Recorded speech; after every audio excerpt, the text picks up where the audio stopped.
Going to help me walk again? You'll never walk again, but you will fly. The question that changed the realm. In the final moments of Game of Thrones, as the smoke of King's Landing still rose into a blood-red sky, a broken wheel rolled into place. Tyrion Lannister, weary and hollow-eyed, looked across the Dragonpit at the boy who had once fallen from a tower. "Do you want to be king?" he asked. Bran Stark didn't hesitate.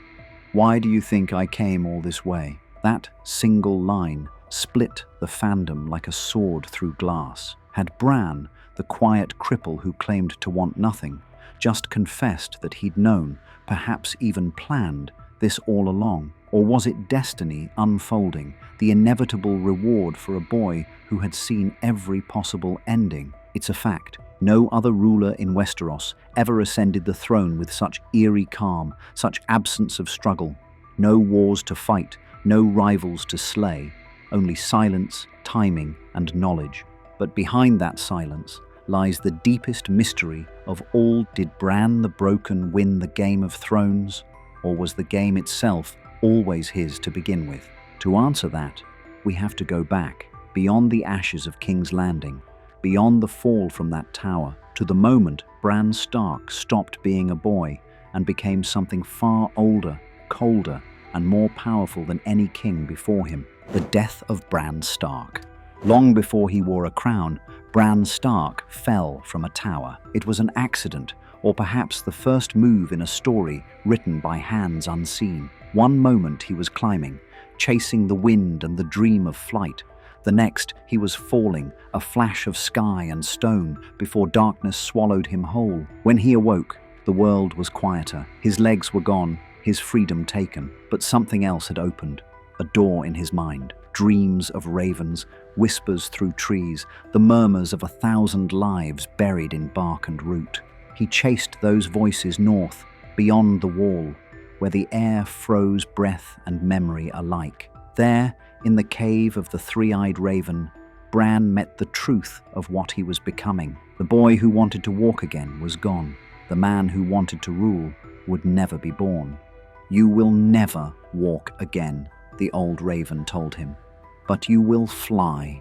It sounded like a gift, but it was a requiem. Each lesson stripped away another piece of Bran Stark. Each vision pulled him deeper into the roots of the world until his own name became faint, like a whisper lost in the wind. When he finally opened his eyes again, Bran was gone. In his place sat something ancient, vast, and patient. The trees remembered, the earth remembered. And now, through him, they would begin to act. Time as a circle, not a river. To most men, time is a current, a relentless river, pulling everything forward. Yesterday drifts away, tomorrow rushes closer, and no one can swim against it. But Bran Stark no longer lived in that world.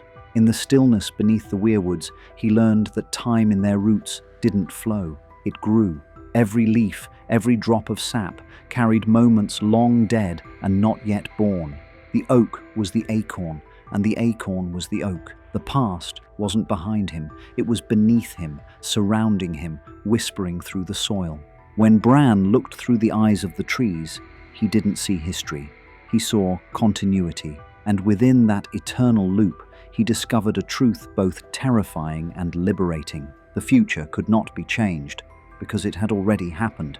It was in that revelation that Hodor's tragedy unfolded. When Bran reached into the stable boy's past to save himself in the present, he broke the mind of a gentle soul.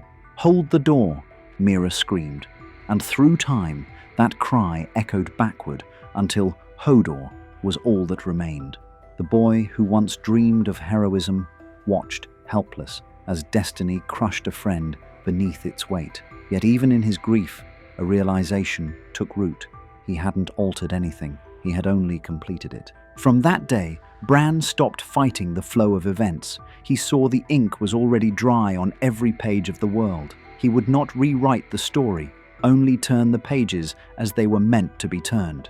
And somewhere deep within him, the boy who had once feared falling began to understand. He could never fall again. The ground had already been waiting. The Night King and the first move. When winter finally came, Bran was ready, not in body. He could no longer fight or flee, but in the quiet certainty of someone who had already seen the end. The Night King was not a mystery to him. Bran had watched his creation, a man bound to a weirwood tree, a shard of dragonglass driven into his heart until blue fire swallowed his soul, life undone by magic, a curse that could only be broken in the same way it was cast. So Bran waited. He waited as others plotted and panicked, as armies marched and walls fell. He waited in silence, a boy in a wheelchair beneath the weirwood tree, watching the pieces take their places. Jon and Daenerys brought their dragons. The North bent its knee. Arya sharpened her blade, and when the moment came, Bran made his first and perhaps most decisive move. He gave Arya Stark the dagger, the same Valyrian steel that had once been meant to kill him. A small gesture, almost forgettable, but destiny often hides in details. Then, as the dead closed in on Winterfell, he placed himself where he needed to be, before the weirwood, waiting for the one who sought him across all of time. He did not fight. He did not flee. He allowed it to unfold. When Theon charged to his death, Bran's calm voice stopped him with mercy. "You're a good man." The words gave Theon the courage to delay the Night King for the final seconds that mattered. And in those seconds, Arya struck, the blade through ice and shadow, shattering the darkness. But even in victory, the stillness in Bran's eyes never changed. This had always been the way. The living had triumphed. Yes, but the real game had only just begun. For Bran knew the fall of the dead was only the first move in a far greater design, one that would end not in ice, but in fire. The fall of Daenerys. The long night ended, but for Bran, the game had only shifted to daylight. Where others saw peace, he saw patterns forming, threads tightening toward another reckoning. This one would not come from beyond the wall, but from within the heart of men and fire of dragons. He knew Daenerys Targaryen's destiny long before she landed on Westerosi shores. He had seen her shadow sweep over King's Landing, dragon wings unfurling behind her like the wings of judgment. He had seen the ash fall, and he did nothing to stop it. When Samwell Tarly came to him with Jon Snow's parentage, Bran spoke the truth, calmly, deliberately. Jon was not a bastard. He was Aegon Targaryen, heir to the Iron Throne. Bran could have kept it buried. He could have chosen silence, as he had so many times before. Instead, he handed Sam a spark and watched the world burn. Jon told Daenerys, Sansa told Tyrion, Tyrion told Varys, and trust, that fragile fabric holding kingdoms together, began to tear. The mother of dragons, once hailed as liberator, now saw betrayal in every whisper. When her dragon's fire finally fell upon the innocent, it was not madness that consumed her, it was isolation. The very isolation Bran had nurtured by revealing what should have stayed hidden. As flames devoured King's Landing, Bran watched through unseen eyes. The screams rose, the spires fell, and the city turned to ash, just as he had foreseen years ago, in a vision beneath the snow-covered trees of Bloodraven's cave. He could have warned them. He could have saved them. But he didn't, because for the throne to be reborn, it first had to burn. Because Jon Snow would never raise a hand against his queen, not until she became the monster Bran already knew she would be. And so, the ashes fell where crowns once rested. In their grey silence, a new world was waiting to be written, and Bran, patient, unblinking, was already holding the quill. The prisoner and the prophet. The war was over. The queen was dead, and in the ashes of her empire, Tyrion Lannister sat alone in a cell, staring at the dust drifting through a crack of light. He had seen enough kings and queens to last a dozen lifetimes. Each one had promised peace, justice, or mercy, and each had drowned their words in blood. But somewhere, in the echoes of his mind, another voice lingered, a quiet, distant voice that had once spoken to him in Winterfell. "I don't really want anything anymore," Bran had said. Tyrion had thought little of it then, just another of Bran's cryptic replies. But now, shackled and hollow, the words took root. Maybe the best ruler was the one who no longer desired the throne, not a conqueror, not a dreamer, a watcher. He remembered that night by the fire when Bran had told him stories, fragments of history no man should know. Tyrion had been captivated, almost unsettled. How did this boy see so much, know so deeply, and yet remain untouched by it all? And so, in the stillness of his cell, the seed grew. When the council gathered in the Dragonpit, Tyrion's voice carried more than logic. It carried conviction. He spoke not of conquest, but of memory, not of strength, but of wisdom, of a king who could not be corrupted, because he had already seen the corruption of every age before him. The others listened. Even the ones who didn't understand felt the inevitability in his tone.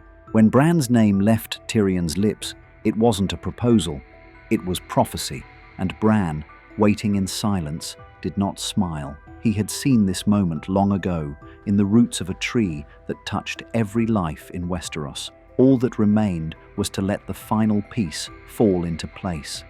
The true winner. The Dragonpit was silent after Tyrion spoke.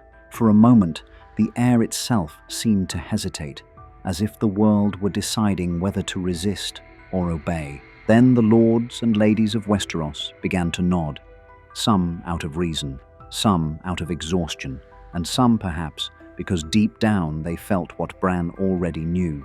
This was always how it was meant to end. He had not fought for the crown, not schemed or begged for it. He had simply been there, the final shape waiting to be recognized. Like a statue long buried in stone, he only needed the world to carve away the rest. Why do you think I came all this way? That question was no riddle. It was confession. The three-eyed raven had chosen him long before any council, long before his fall. Bran was the vessel, the perfect heir, not by blood, but by destiny. While others warred and burned, he listened. He watched. And when the smoke cleared, he was the only one left untouched by ambition, the only one everyone could trust, because he had no self left to serve. But this too was part of the design. The boy who wanted to fly had become the one who watched from above, bound to a throne instead of a wheelchair, seeing all, yet feeling nothing. The crown on his head was not a prize. It was the final link in a chain forged long before his birth. When the council hailed him as Bran the Broken, the world mistook silence for humility, but in truth, it was the silence of completion. Bran Stark did not win the Game of Thrones. The three-eyed raven did. The price of omniscience. The world was quiet now. The dragons were gone. The wars had ended, and the throne, once forged from the swords of the conquered, stood empty no more. Bran the Broken ruled in peace, yet peace felt still, lifeless, as though the heart of Westeros had slowed to match the rhythm of its king.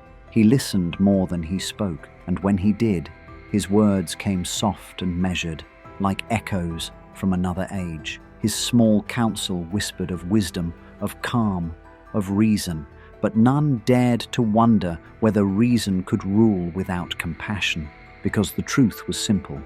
Bran Stark had died long ago. What sat upon the throne was memory itself, ancient and unfeeling. The eyes that had once looked upon the world with wonder now only observed it, cold and eternal. There was no hunger for power in him, no vanity or vengeance, but there was also no love, no laughter, no life. Perhaps this was the true end of the Game of Thrones. Not victory, but inevitability. Not a crown of glory, but one of silence. And as the years passed, the people of Westeros would come to tell stories of a king who knew everything and felt nothing. A king who ruled not because he wanted to, but because the world itself had chosen him. In the end, Bran did not seize the throne. The throne had been waiting for him all along.